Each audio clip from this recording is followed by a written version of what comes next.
Getting around Portland's about to change. I'm Jeff Gianola, and Portland City Council just voted in the past 2 hours to let rideshare companies operate in the city legally. Our Chris Holmstrom live outside City Hall tonight. He was there for that heated debate. Chris?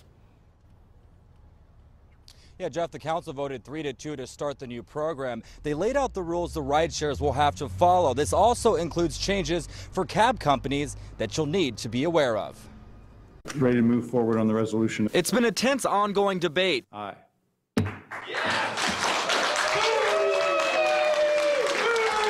Cab drivers say rideshare programs like Uber and Lyft put your safety at risk. What happens if in this 120-day incubation period, one of our citizens is assaulted or raped by a TNC driver? Uber and Lyft supporters say cabs don't cut it in Portland. I'm usually told on the phone, hey, give us a couple-hour window before or after.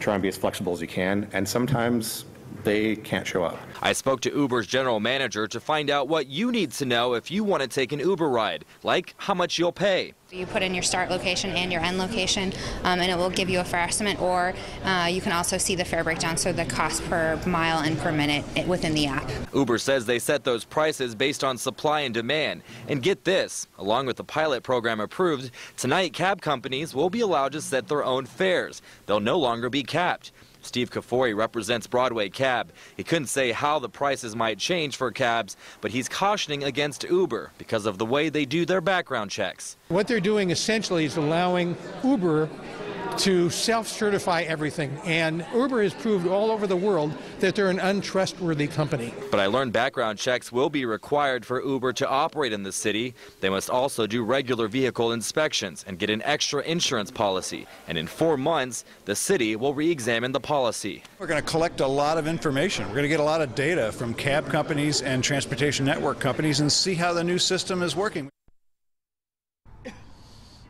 So the big question, when can we see Uber and Lyft in Portland? Well, Lyft is hoping to start running by Friday. Uber, it's still unknown, but they've put up this app saying, see you soon, PDX. Of course, we'll let you know when they start running. Reporting live in downtown Portland, I'm Chris Holmstrom for KOIN 6 News. Chris, thank you. We're going to continue to follow this